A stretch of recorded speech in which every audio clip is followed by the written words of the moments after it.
दोस्तों, सैनिक समाचारों में आपका हार्दिक स्वागत है। सबसे पहले बात करूंगा हेडलाइंस की। दोस्तों, एक बड़ी पहल है, यानी जितने भूतपूर्व सैनिक हैं वो कलेक्टर से मीटिंग हुआ करेगी और कलेक्टर साहब के सामने किसी भी समस्या है, प्रशासनिक समस्या है, घरेलू समस्या है, जमीनी समस्या है, उसका निदान होगा।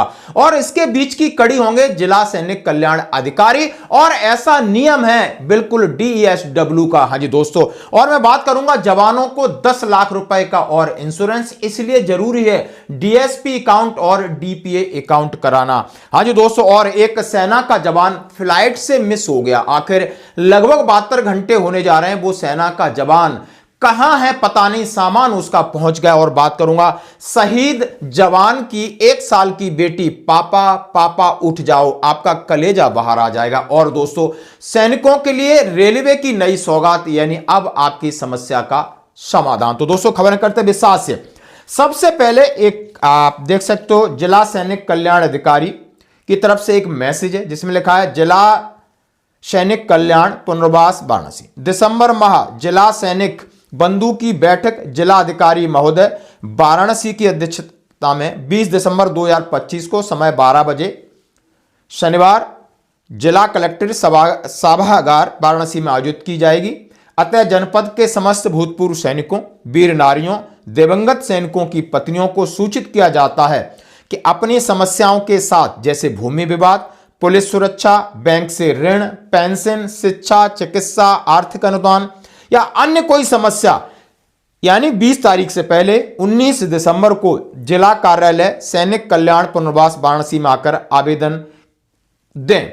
उक्त तिथि के पश्चात या बैठक के दौरान प्राप्त आवेदन अगली बैठक में सम्मिलित किए जाएंगे। अभी सबसे बड़ी भूतपूर्व सैनिकों की समस्या यही होती है और यही घिरा रहता है, घरेलू विवाद, जमीनी विवाद, पुलिस। क्यों? उसके पास कोई सामाजिक कड़ी नहीं होती है, कोई नेता नगरी का इन्फ्लुएंस नहीं होता है।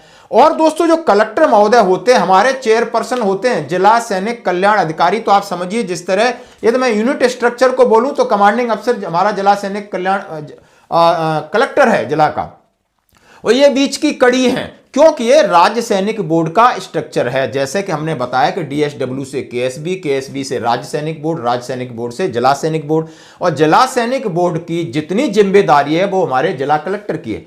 अब भूतपूर्व सैनिकों के कई ऐसे संगठन हैं, कई स्टेट में ये काम तो चल रहा है, और कई स्टेट में एक सेना का जवान कलेक्टर से मिल ही नहीं पा रहा, उसकी समस्या वहीं लटकी पड़ी है। तो आज इस जितने भी आप भूतपूर्व सैनिक संगठन है, जरूर आवेदन दें जाकर के अपने जिला सैनिक कल्याण अधिकारी को कि हमारे पास संगठन है, हमारा संगठन रजिस्टर है, हमारी ये सारी समस्याएं, हमें कलेक्टर से मीटिंग लगभग 1 महीने में 1 बार होनी चाहिए। और ये इसका प्रमाण है। अभी आप देख सकते हो, जय हिंद, भारत माता की जय, दिसंबर माह की जिला सैनिक मीटिंग वाराणसी में 20 तारीख को हो रही है। उसमें सारी समस्याओं का विवरण उन्होंने भेजा है और हमें भी भेजा। जब मैंने उनसे बात की कि आखिर क्या है, तो उन्होंने कहा कि हमारा एक संगठन है, लगातार जिला सैनिक कल्याण अधिकारी के सामने समस्या रखता है, और हमारी जो कलेक्ट्रेट ऑफिस है, जहां मीटिंग हॉल है, वहां पर मीटिंग होती है और वहीं समस्याओं का समाधान होता है। फिर क्यों सैनिक धरना करेंगे, प्रदर्शन करेंगे? ये चीज जबकि पूरी तरीके से गाइड निकली है, हमारे पास पूरा लेटर है, लेकिन कहीं तो इसको इंप्लीमेंट किया जा रहा है और कहीं जिला सैनिक कल्याण अधिकारी इस जिम्मेदारी से बच रहे हैं, पचड़े में नहीं पड़ना चाहते। लेकिन ये उनकी प्रशासनिक जिम्मेदारी, ये उनका दायित्व है, उन्हें ये करना होगा दोस्तों।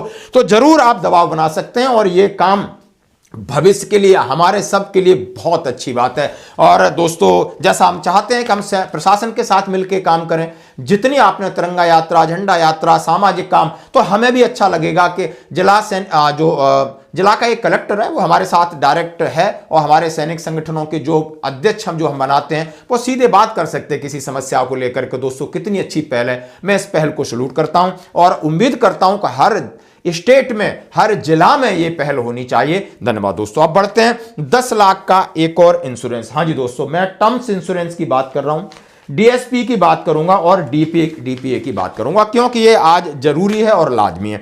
सबसे पहले एक और सौगात है, जो लेटर भी आप देख सकते हो, दिसंबर 2025 का है। DSP अकाउंट होल्डर के लिए टर्म्स लाइफ इंश्योरेंस कवर, यानी पहले आप समझ सकते हो कि DSP अकाउंट के ऊपर टर्म्स लाइफ इंश्योरेंस नहीं था, अब ये शुरू हुआ है 10 लाख रुपए का। 16 जनवरी को जो मेमोरेंडम साइन हुआ, यानी मौतों को कवर करने वाला, जिसमें अग्निवीर और पेंशनरों को छोड़कर 10 लाख रुपए का टर्म्स इंश्योरेंस जो सर्विंग लोग हैं। अब सर्विंग है तो कईयों का डीएसपी एसबीआई में अकाउंट है, किसी का दूसरे बैंक में अकाउंट है, तो रिकॉर्ड से ये डाटा लिया जा रहा है। इसलिए एसबीआई सैलरी अकाउंट वाले पर्सनल डीएसपी अकाउंट की डिटेल, संबंधित जानकारी हर एक रिकॉर्ड ऑफिस से मांगी जा रही है और उसका डाटा इकट्ठा किया जा रहा है। 5,20,449 इंडिविजुअल की डिटेल उन्होंने कवर कर ली है और इसके लिए उन्होंने कौन कौन सी ऐप और कौन कौन सी सुविधाओं की बात की है। और साथ ही उन्होंने बोला है कि यदि आपके पास डीएसपी अकाउंट है, आप एयरफोर्स के हैं, नेवी के हैं, आर्मी के, तो अलग अलग क्या क्या सुविधा है। यानी आपका पर्सनल एक्सीडेंट इंश्योरेंस तो है 1 करोड़ का, उसके बाद आप के साथ और क्या क्या सुविधा है, आपको कौन कौन सा कार्ड में आपको कवर किया जाएगा, क्या क्या चीजें, आसाम राइफल्स का ये आपके साथ है। फिर आपके पास defence salary package benefit of serving personnel के लिए ना सीधा सीधा लिखा है कि टर्म्स ऑफ इंश्योरेंस 10 लाख का है, 100 लाख रुपए 1 करोड़ का पर्सनल एक्सीडेंट है, एयर एक्सीडेंट 1 से 1.5 करोड़ का है, पर्सनल एक्सीडेंट कवर के साथ साथ उन्होंने और दूसरे जो पैरामीटर हैं लोन वगैरह के वो इसमें दिए, और साथ ही उन्होंने कहा है डीपीए यानी डिफेंस पेंशन अकाउंट कराना जरूरी है। यदि आप डीएसपी में हैं तो तुरंत रिटायरमेंट के बाद कराइए, और इसमें भी आपका 50 लाख का पर्सनल एक्सीडेंट इंश्योरेंस है। और इसके लिए सीधा सीधा इसमें कहा गया है कि आप जाते ही अपने अकाउंट को कन्वर्ट कराएं, चाहे वो डीएसपी पेंशन गोल्ड है या डीपी, एक ही बात है। और उसके साथ यदि किसी के साथ अनहोनी होती है तो ये उसका उन्होंने बोला क्राइटेरिया है, यानी एक्सीडेंट हो जाता है, यानी अननेचुरल डेथ होती है, गिर के हो जाता है या किसी कहीं काम करते समय हो जाता है, तो उसकी पक्का एफआईआर हो और उसका इलाज हो, उसका पोस्टमार्टम रिपोर्ट हो, और सारी चीजों के साथ आप क्लेम की तरफ जा सकते हो। दोस्तों ये थी बड़ी अपडेट, धन्यवाद। अब मैं बात करूंगा, ये वीडियो आप जरूर देखना बच्ची का, और इससे पहले मैं सेना के जवान की बात करूंगा। ये बच्ची किस तरह बिलख रही है, पापा पापा बोल रही है, और पापा शहीद हो गए यानी उधमपुर में। पापा, पापा,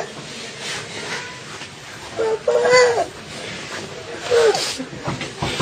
एक बहुत बड़ा इनकाउंटर था आतंकवादियों के साथ, और वहां पर अचानक ये शहीद अमजद अली और उनकी बेटी है, और उनका पार्थिव शरीर जब घर लाया गया तो बेटी इस तरह कह रही, वहां पर लोग रो पड़े, कलेजा बाहर आ रहा था। एक बार आप इस नन्ही मुन्नी बच्ची का शब्द सुनिए।